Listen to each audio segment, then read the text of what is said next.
नमस्कार, बिहारी मीडिया में आप सबों का स्वागत है। मैं हूं शिवांगी। तो चलिए जानते हैं आज की कुछ बड़ी खबरों को विस्तार से। अयोध्या जाने से विपक्ष की दूरी पर सुशील मोदी ने कह दी बड़ी बात। लालू नीतीश को दी ये सलाह। बिहार के पूर्व डिप्टी सीएम और राज्यसभा सांसद सुशील कुमार मोदी ने कहा है कि अयोध्या के नवनिर्मित श्री राम मंदिर में 22 जनवरी को प्राण प्रतिष्ठा अनुष्ठान के बाद दर्शन पूजन के लिए जब सभी श्रद्धालुओं को खुद प्रधानमंत्री नरेंद्र मोदी ने आमंत्रित किया है, तब न किसी को अलग से आमंत्रण की अपेक्षा करनी चाहिए, न इस पर राजनीति होनी चाहिए। सुशील मोदी ने कहा है कि नीतीश कुमार और लालू प्रसाद यदि सभी आस्थाओं को सम्मान करते हैं, कभी चादरपोशी करते हैं और कभी गुरुद्वारा में मत्था टेकते जाते हैं, तो उन्हें अयोध्या धाम की यात्रा करने में क्या संकोच होना चाहिए। लालू परिवार के लोग जिस सहजता से मथुरा, वृंदावन और तिरुपति बालाजी के मंदिर जाते हैं, उसी तरह उन्हें अयोध्या धाम भी जाना चाहिए। 2 दिन से भूख हड़ताल पर बैठी एएनएम की बिगड़ी तबीयत। छात्राओं की हालत को देख बोले विधायक, कल ही तेजस्वी यादव से मिलेंगे। बेगूसराय सदर अस्पताल में इंटर्नशिप कराने एवं अन्य मांगों को लेकर एएनएम का भूख हड़ताल आज दूसरे दिन भी जारी रहा। भूख हड़ताल पर बैठी बखरी एएनएम स्कूल के प्रशिक्षु छात्राओं ने आज विधायक के आश्वासन पर भी अपना आंदोलन जारी रखा। 2 दिन से भूखी एक एएनएम अचानक बेहोश हो गई और उसकी तबीयत बिगड़ गई। आनन फानन में उसे अस्पताल ले जाया गया, जहां इलाज शुरू किया गया।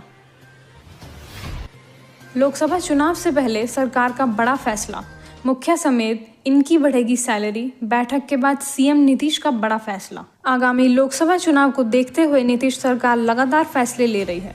बिहार में युवाओं को लुभाने के लिए सरकार ने अलग से खेल विभाग के गठन का ऐलान करने के बाद चयन मुक्त की गई आंगनबाड़ी सेविका और सहायिका को फिर से बहाल करने का फैसला लिया है। अब मुख्यमंत्री नीतीश कुमार ने पंचायत प्रतिनिधियों को बड़ी सौगात दी है। बिहार सरकार ने मुखिया समेत सभी पंचायत प्रतिनिधियों के मानदेय को बढ़ाने का फैसला लिया है। इस मौके पर मुख्यमंत्री ने शिष्टमंडल में शामिल प्रतिनिधियों से कहा है कि वो सभी को साथ लेकर चलें और लोगों की समस्या का समाधान करें। गांव के विकास के लिए जो काम किए जा रहे हैं, उसकी निगरानी करें और बेहतर ढंग से काम करें। इस मौके पर वित्त मंत्री विजय कुमार चौधरी और पंचायती राज मंत्री मुरारी प्रसाद गौतम के अलावा विभाग के सभी बड़े अधिकारी मौजूद रहे। कोचिंग में पढ़ाने वाले बिहार के सरकारी शिक्षक होंगे बर्खास्त। के पाठक ने जिले से मांगी जानकारी।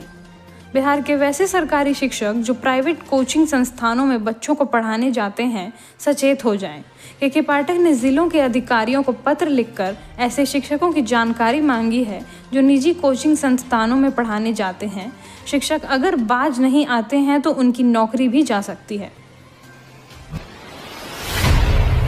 मोतिहारी में टूटा त्रिवेणी नहर का बांध, किसानों को भारी नुकसान। रामगढ़वा प्रखंड के सिहुरवा गांव में त्रिवेणी नहर का बांध अचानक टूट गया, जिसके कारण किसानों के खेतों में पानी भर गया है। खेत में पानी घुसने से फसलें बर्बाद हो रही हैं, जिससे किसान खासे परेशान हैं। वहीं अब बांध का पानी गांव की ओर बढ़ रहा है। लोगों को ये डर सता रहा है कि कहीं पानी उनके घरों तक न पहुँच जाए। गांव के लोगों का कहना है कि त्रिवेणी कैनाल नहर पर जो बांध बना हुआ है वो काफ़ी जर्जर हो चुका है, जिसके कारण आज ये टूट गया और सारा पानी किसानों के खेत में घुस गया। किसानों के खेत में फसलें लगी हुई हैं जो पानी के डूब गई हैं। किसानों ने अपने अपने खेतों में गेहूं, आलू, मक्का, सरसों, गोभी सहित कई फसलें लगा रखी हैं जो पानी में डूबने से खराब हो रही हैं। राजधानी में स्टूडेंट के साथ गंदी हरकत करने वाला टीचर और प्रिंसिपल सस्पेंड। डीएम ने लिया बड़ा एक्शन। बिहार की राजधानी पटना में पिछले दिनों एक सनसनीखेज मामला निकलकर सामने आया है। यहाँ एक स्कूल के टीचर द्वारा अपनी क्लास के कुछ स्टूडेंट के साथ गलत हरकतों को अंजाम दिया है। इस घटना के बाद पूरे स्कूल में हड़कंप का माहौल बना हुआ है। यहाँ घटना पटना के बीएन कॉलेजिएट से जुड़ा हुआ है। यहाँ इन स्कूलों में 9वीं की छात्राओं ने शिक्षक राजेश कुमार पर छेड़खानी और मारपीट का आरोप लगाया है। वहीं छात्रा से अभद्र व्यवहार मामले में आरोपित शिक्षक व प्रधान अध्यापिका को निलंबित कर दिया गया है। इस मामले में शुक्रवार को 3 सदस्यीय टीम ने स्कूल जाकर जांच पड़ताल की थी। स्कूल की आधा दर्जन छात्राओं और कुछ छात्रों ने गुरुवार की शाम जिला नियंत्रण कक्ष जाकर एक शिक्षक के खिलाफ अश्लील हरकत एवं अशोभनीय व्यवहार की शिकायत की थी। बिहार में कोहरे का कहर, कार और पिकअप की हुई सीधी टक्कर, मौके पर मची अफरा तफरी। बिहार में कोहरे के कारण लगातार सड़क हादसे हो रहे हैं। ताज़ा घटना शिवहर में सामने आई है, जहां कार और पिकअप वैन के बीच जोरदार टक्कर हो गई है। हादसे के बाद मौके पर अफरा तफरी मच गई है। दरअसल बिहार में अलग अलग हिस्सों से सड़क हादसे की जुड़ी खबर लगातार सामने आ रही है। ज़्यादातर घटनाएं कोहरे के कारण घटित हो रही हैं। पिपराही थाना क्षेत्र के धनकोल चौक पर आज 2 गाड़ियों की सीधी टक्कर हो गई। टक्कर इतना ज़बरदस्त था कि दोनों गाड़ियों के परखच्चे उड़ गए। बिहार में सेवा मुक्त की गई 18,000 आंगनबाड़ी सेविकाओं की नौकरी बहाल हुई। सीएम के आदेश के बाद विभाग ने जारी किया पत्र।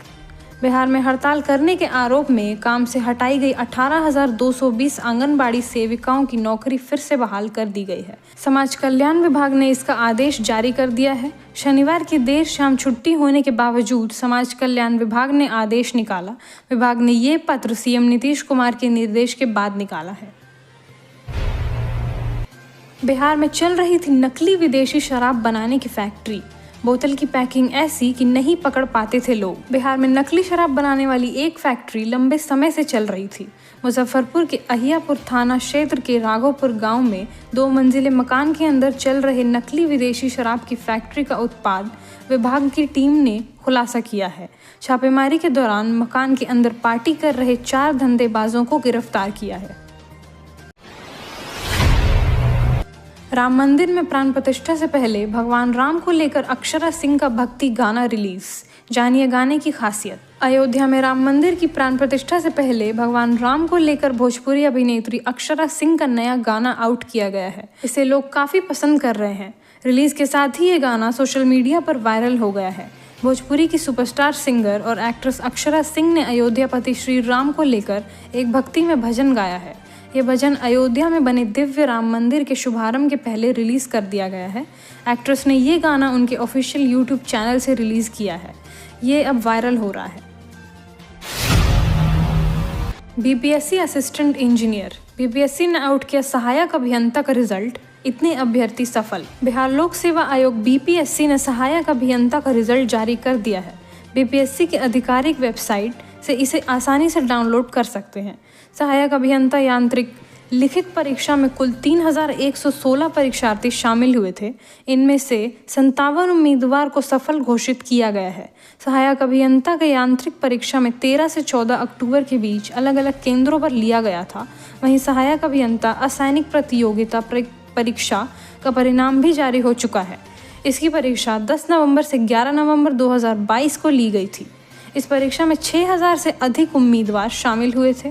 कुल 6,244 उम्मीदवार इस परीक्षा में शामिल हुए थे। इस पद के लिए 175 उम्मीदवार को सफल घोषित किया गया है। बिहार में एड सीबीआई टीम पर हमला कर सकती है लालू तेजस्वी की पार्टी। सुशील मोदी ने किया बड़ा दावा। सुशील मोदी ने कहा कि ईडी प्रवर्तन निदेशालय भ्रष्टाचार के ठोस प्रमाण मिलने के बाद ही किसी के विरुद्ध जांच और पूछताछ जैसी कार्रवाई करता है। टीएमसी, राजद, झामुमो, कांग्रेस या आम आदमी पार्टी के भ्रष्टाचार आरोपी नेता अपने समर्थकों की भीड़ से हमले कराकर केंद्रीय एजेंसियों की जांच से नहीं बच सकते। पटना हाईकोर्ट के बाद बिहार के सभी मेडिकल कॉलेजों को बम से उड़ाने की धमकी। पुलिस ने एटीएस को भेजा संदेश। बिहार में पटना हाईकोर्ट को उड़ाने की धमकी के बाद अब गया के अनुग्रह नारायण मगध मेडिकल कॉलेज से अस्पताल राज्य के सभी मेडिकल कॉलेज को उड़ाने की धमकी मिली है। ये धमकी मगध मेडिकल कॉलेज के प्राचार्य को ईमेल के माध्यम से भेजी गई है। ईमेल में लिखा गया है, अस्पताल के अंदर बहुत सारे बम छुपा कर रखे हैं, उसे विस्फोट कर दिया जाएगा, सब मारे जाओगे। इस मेल में राज्य के सभी बड़े मेडिकल कॉलेज को उड़ाने की धमकी दी गई। धमकी मिलने के बाद एसएसपी आशीष भारती के निर्देश पर एक विशेष टीम का गठन किया गया है। साथ ही इसकी सूचना पुलिस मुख्यालय के आतंकी संगठनों के विरुद्ध ऑपरेशन चलाने वाले एटीएस के वरीय अधिकारियों को दी है, ताकि गंभीरता से इसकी छानबीन हो सके। बिहार में बर्थडे पार्टी के दौरान 2 गुटों में चाकूबाजी। हमले में एक युवक की मौत, दूसरा जख्मी। जानिए पूरा मामला। बिहार के राजधानी पटना में बर्थडे पार्टी के दौरान 2 गुटों में चाकूबाजी हुई। इस घटना में एक युवक की मौत हो चुकी है, वहीं दूसरा गंभीर रूप से घायल है। घायल युवक का गंभीर हालत में अस्पताल में इलाज चल रहा है। यह पूरी घटना आलमगंज थाना क्षेत्र के आलमगंज पुलिस चौकी के पास स्थित बस्ती की है। वहीं इस घटना को अंजाम देने वाला युवक फरार हो चुका है। यह युवक के घर में बर्थडे की पार्टी हो रही थी। इसी दौरान किसी बात को लेकर दो गुटों में विवाद हो गया। विवाद के बाद ही मारपीट शुरू हो गया और चाकूबाजी भी होने लगी। कुछ युवकों ने केदारनाथ मठ इलाके में रहने वाले बल्ली सहनी के 20 साल के बेटे अमन कुमार को चाकू मार दिया। बिहार बोर्ड में 10 जनवरी को इंटर का प्रैक्टिकल एग्जाम, जिलों को भेजी गई परीक्षा सामग्री, जानिए कहां होगा केंद्र। बिहार बोर्ड BSEB का इंटर परीक्षा का डेट शीट पहले ही जारी हो चुका है। वहीं प्रैक्टिकल परीक्षा को लेकर भी जानकारी सामने आई है। 10 जनवरी से ये एग्ज़ाम होगा। वहीं अब परीक्षा सामग्री ज़िलों में भेज दी गई है। बिहार विद्यालय परीक्षा समिति की ओर से इंटर प्रैक्टिकल परीक्षा 10 से 20 जनवरी तक आयोजित होगी।